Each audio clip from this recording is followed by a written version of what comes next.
Another DEI devotee bites the dust. And I'm for it.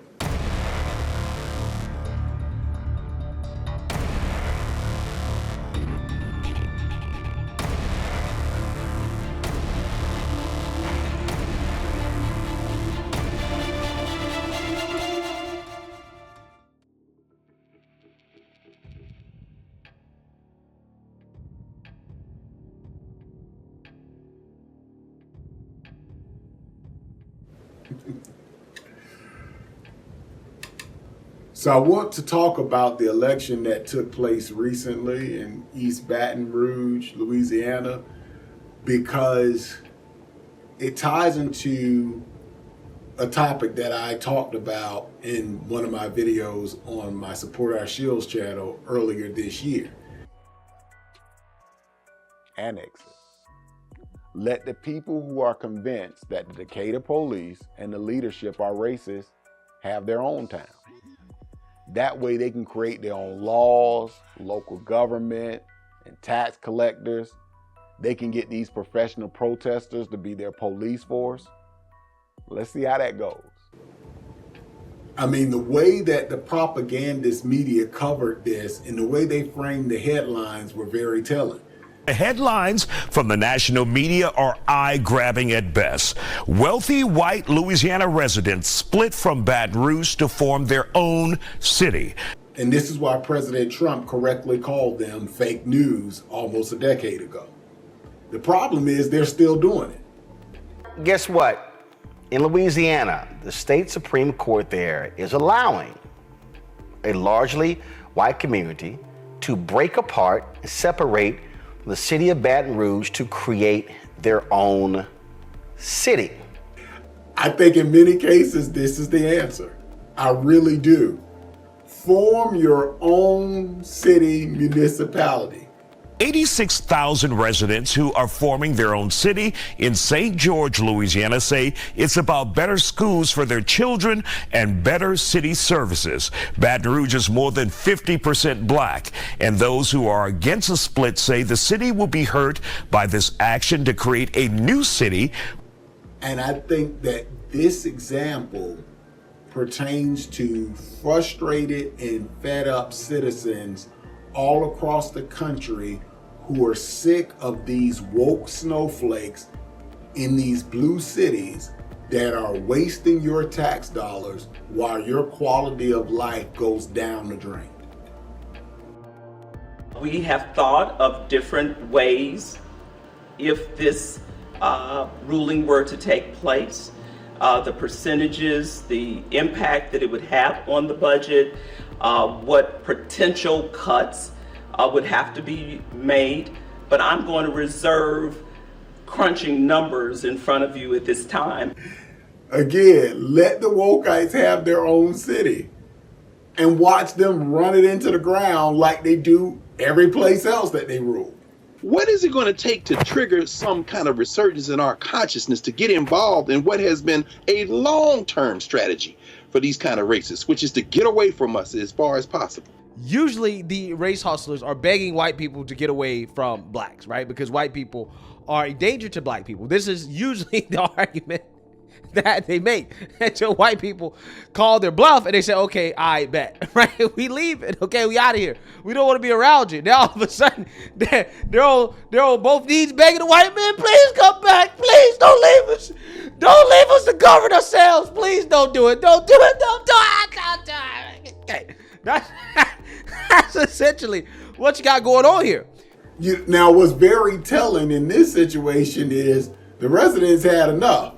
And they actually voted her out. Coach Sid Edwards, your new mayor president of East Baton Rouge Parish, winning by a stunning 54% of the vote, defeating incumbent Sharon Weston Broome in today's runoff election. Edwards winning on the first time ever running for office, Broome being handed her first ever loss in her long political career. And they actually voted for a Republican for the first time in over 20 years. They wanted change. Yeah. Biggest complaint I've heard from people here in Baton Rouge, including Democrats who might have been previously Broome voters, is they're not happy with crime. The crime problem in Baton Rouge is really the most compelling. Look, every poll I've done for the last decade shows crime in the top 3 concerns everywhere. The race baiters are always going to cry and complain because that's what race baiters do. There's a lot of people who don't care if the mayor's black. I do. Because when it comes to police issues, it matters when you walk into those rooms, the conversations that you have, the results that come out of that. It matters when you talk about contracts to black people, that somebody is actually relying on a black vote in order to deliver for black business owners. We have more black people getting contracts opportunities today in the city of Baton Rouge than we ever have. And so for some people, it's just about, oh, they black and it's their skin color. That matters to me too, because in the history of Baton Rouge, there have been 2 black mayors, Melvin Holden and Sharon Broome. You can't appease these people. I'm telling you, you cannot. It will never be enough because that's their ideology. 296,000 registered voters. SID got 57,000 votes. That's 19% of total registered voters in East Baton Rouge Parish elected the next mayor.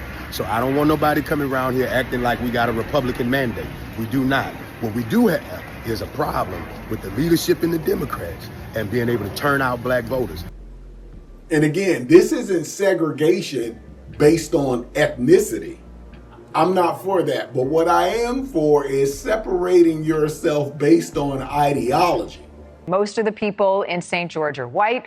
Most of the people in Baton Rouge are black. Was this racist? Address that criticism.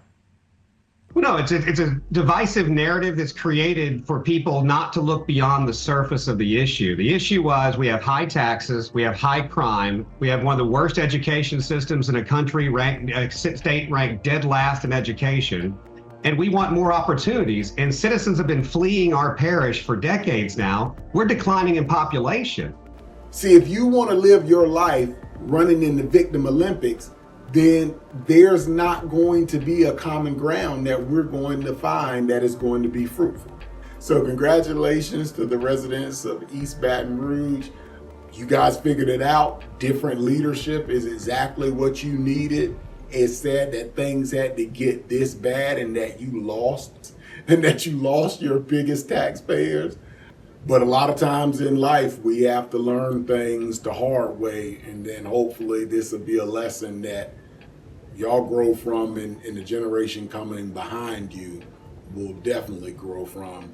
And I think this is, again, just a microcosm of what we're seeing on a national level as things have gotten so bad that it has forced Americans to wake up and identify these wokeists who destroy everything they touch. You wanted to raise our taxes $300 million. They shut it down. Now we back here for $150 million. Okay. See, this is what we asking now. Since you want to crash out, some of y'all say y'all willing to go to jail for it. Trump, Tom Homan, make an example out this Negro right here first. Please come here first. It is insane how we have been voting Democrat for over 60 plus years, and we've never seen a change from people like you, Lori Lightfoot, Rob Emanuel. It is insane. You cannot force them to see the light, but you can vote them out of office. Chicago was 37% red. In 2020, it was only 15%. So we're waking up. So you can pretend that this isn't happening, but I know for a fact that you will not have that seat the next election. You're on the clock. It's time for us to wake up, to grow up, and to step up.